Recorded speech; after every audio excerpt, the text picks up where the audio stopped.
প্রচারে বেরিয়ে গৃহস্থের বাড়িতে রুটি করে এবং বাটনা পেটিয়ে অভিনব প্রচার সারলেন হুগলির পরশুরা তৃণমূল প্রার্থী পার্থ হাজারি। প্রচারে ভালো সাড়া পাচ্ছি বললেন তৃণমূল প্রার্থী।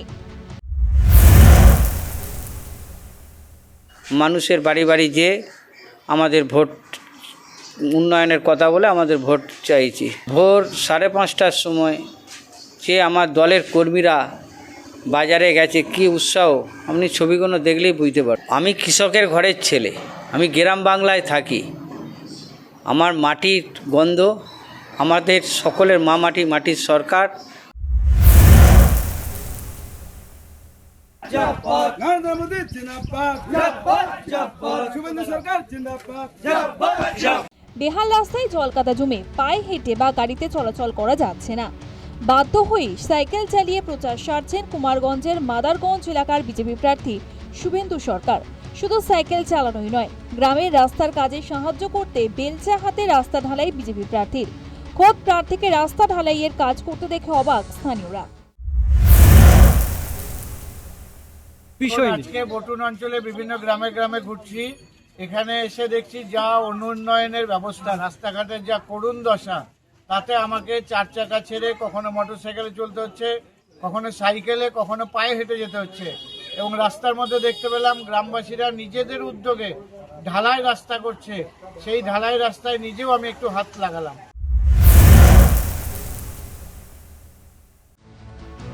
পশ্চিম মেদিনীপুরের নারায়ণগড়, সেখানকার বিজেপি প্রার্থী রামপ্রসাদ গিরির প্রচারে দেখা গেল বিরল দৃশ্য।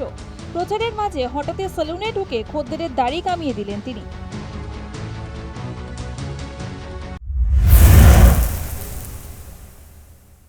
প্রচুর আছে এই অঞ্চলে। অ্যাকচুয়ালি আমি 2021 সালে 1800 ভোটে পিছিয়েছিলাম, কিন্তু এবারে আমি এই অঞ্চল অবশ্যই জিতব।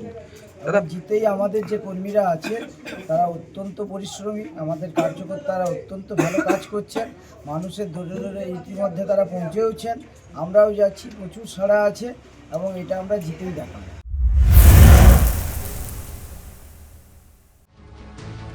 ঝাড়গ্রামে কাঠের বোঝা কাঁধে গোপীবল্লভপুর কেন্দ্রের বিজেপি প্রার্থী। প্রচার ছেড়ে পথ চলতি বৃদ্ধার ভারী কাঠের বোঝা নিজেই মাথায় তুলে নিলেন রাজেশ মাহাতো।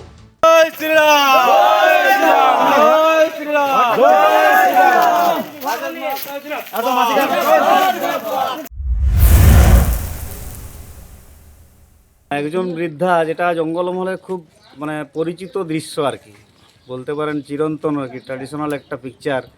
যে জঙ্গলের কাঠ এনে, কাঠ কষ্ট করে বয়ে এনে এই প্রখর রোদের সময় তারা বিক্রি বাটা করে তাদের জীবনযাপন করে। তো আজকে একজন মায়ের বয়স্কা ভদ্র মহিলা আর কি, মাসিমা, এই রোদেও উনি ঘর্মাক্ত কোলেবরে শরীরে সে কাঠ বোঝা নিয়ে আসছিল। তো উনি বুঝতেই পারছিলাম, বুঝাই যাচ্ছিলো সবার ওনার শারীরিক যে অবস্থার সাথে করে ওই বোঝাটা তার কাছে খুবই কষ্টের। তো আমি দেখলাম রাস্তায় প্রচারে এসেছিলাম, মানুষের কাছে মাসিমাকে ভোট দিতে বললাম, কিন্তু আমি তো ছেলের মতো তার, তো তার ভাতটা একটু লাঘব করার চেষ্টা ঘর পর্যন্ত পৌঁছায় দিলাম।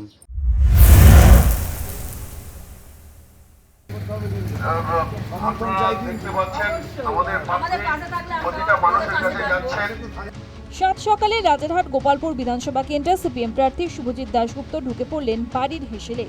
গৃহ করতে সবজি কেটে দিচ্ছেন আর তার রান্না করছেন সিপিএম প্রার্থী।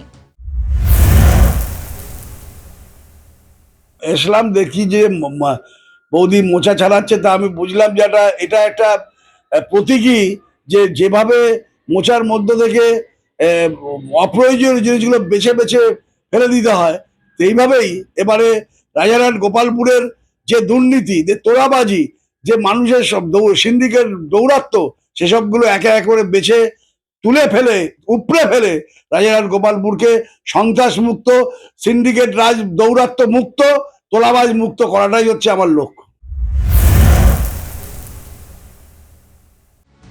ভোটারদের কাছে পৌঁছতে প্রার্থীদের মরিয়া চেষ্টা জানান দিচ্ছে ভোট এসে গিয়েছে। তবে অনেকেই কটাক্ষ করে বলেছেন, ভোট মিটে যাওয়ার পরেই দরদ থাকবে তো রাজনৈতিক নেতাদের। News time.